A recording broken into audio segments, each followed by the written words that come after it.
wasallam, distinguished government officials, respected professors, honorable guests from overseas universities, dear academics, students, and colleagues from the private sector and the media. All protocol is duly observed. On behalf of Telesom Group,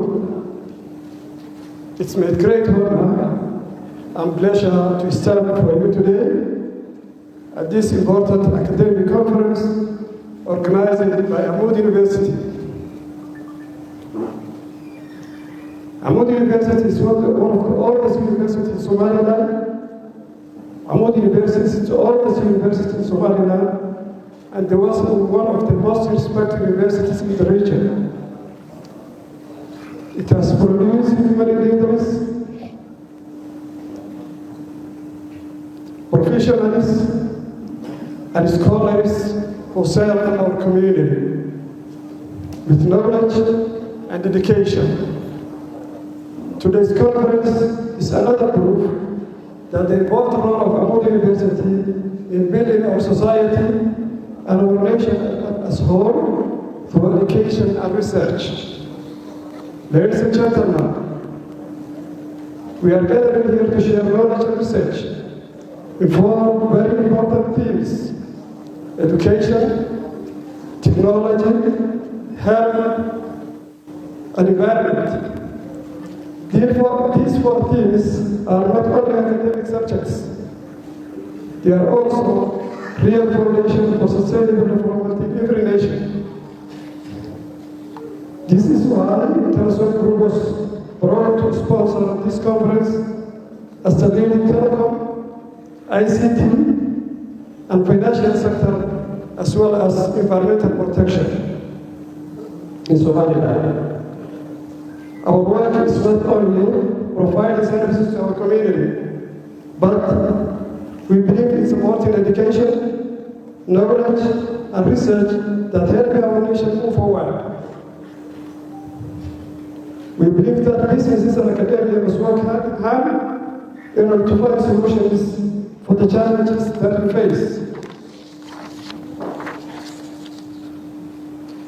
Respected guests, we live in a world that changes very fast. Technologies are advancing every day. New health challenges are appearing. Climate change is affecting our environment, and education system is everywhere are under pressure to keep up with these challenges and changes. For Somaliland to grow and compete, we need to prepare ourselves with knowledge, research, and innovation. We need to listen to our scholars and researchers. We need to learn from international experiences and also build local solutions to fit our local context. I would like to thank the leadership of Camuud University for organizing this conference, for inviting us as partners, and I also thank the professors, researchers, and academics who have prepared their papers and who will present their work in the upcoming days. Your effort is very valuable for all of us. As Telesom Group, we promise to continue supporting education and research in Somaliland. We see this as an investment not only in business, but in the future of our nation.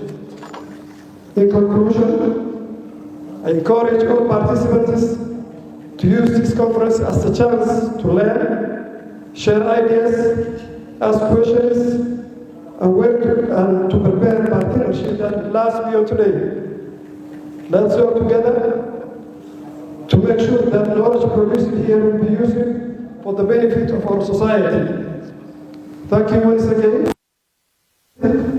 for this opportunity, and thank all you all for your attention. May Allah bless this conference and make it success. Assalamu alaikum wa rahmatullahi wa barakatuh.